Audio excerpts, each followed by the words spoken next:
What's going on, everybody? Welcome to Fantasy Football Overanalysis. Today we're talking about the Denver Broncos, their fantasy relevant players, and whether or not we are targeting or fading them in our drafts this summer. At quarterback, Bo Nix has gotten his career off to a nice start with back-to-back finishes as the QB7 overall. Nix is the centerpiece of a Sean Payton offense, which is a great thing for a fantasy football quarterback. Nix also provides a bit of a floor with his rushing. He's put up at least 350 yards and 4 and 5 touchdowns in his first 2 seasons just purely from rushing alone. The thing with Bo Nix, though, is even though the QB7 finishes look good on paper, you do feel like he's been a little underwhelming in some senses. You feel like there's a little bit of meat left on the bone as far as his statistics are concerned.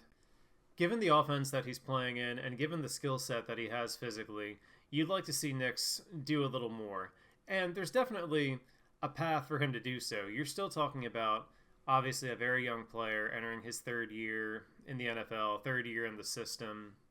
And also heading into his third year, the Broncos go out and get him a new number 1 receiver, trading for Jalen Waddle from the Miami Dolphins. So I think Bo Nix definitely has a path to throwing for over 4,000 yards this year, getting his touchdown total into the 30s, and still providing a good floor with his rushing.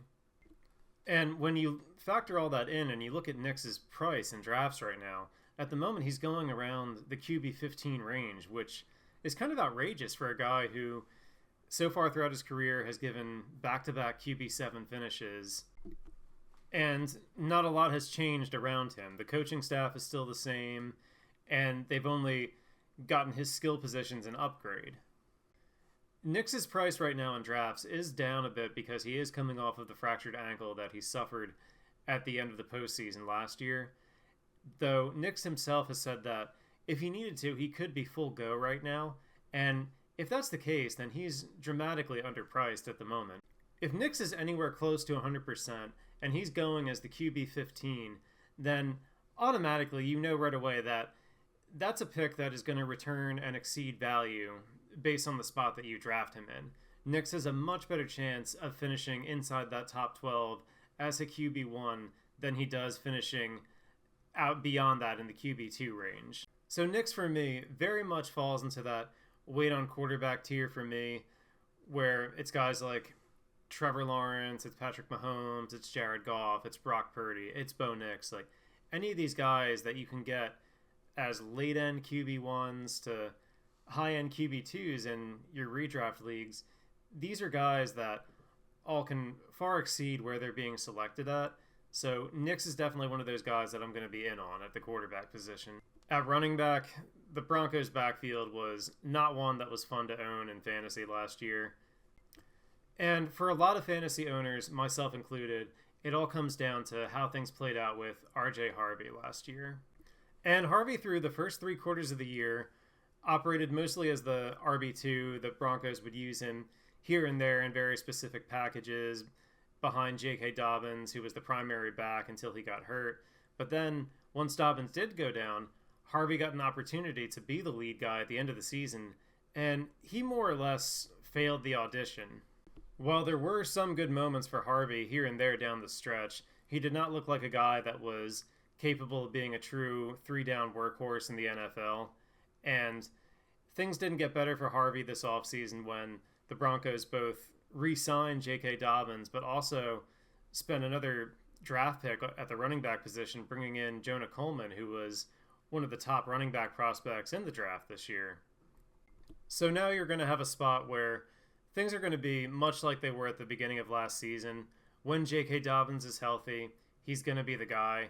However, the thing with J.K. Dobbins that keeps you from really being interested in him is we've seen throughout his career he just can't make it through a full season. At some point, J.K. Dobbins is going to go on the IR. And then, even when Dobbins does go down, we're just going to have no idea how this backfield is going to shake out.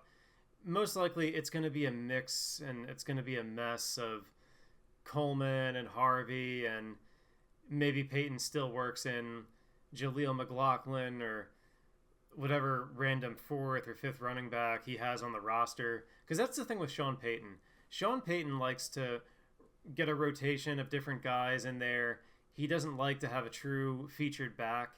And from a fantasy perspective, his backfields will generate points, but the specific source of the points is very volatile week to week. So even though I do want to acknowledge that we could be a little too low on a guy like RJ Harvey, and his price in drafts could get to the point where the stock and the interest just isn't there, and you can get him at such a late point in the draft that he does become interesting. At the end of the day, I just don't want any part of the Sean Payton backfield headache. I don't want Dobbins because I know he's a ticking time bomb. It's only a matter of time before he goes down. And then I don't want to guess at whether Harvey or Coleman is going to be the next man up behind him. To me, I think you're better off just letting your league mates invest in this backfield and take on the Sean Payton headaches over the course of the season. At wide receiver, as I mentioned earlier in the video, the Broncos went out and they got themselves a new number one wide receiver, trading for Jalen Waddle. Jalen Waddle, however, is going to be a fade for me, and I'll explain why.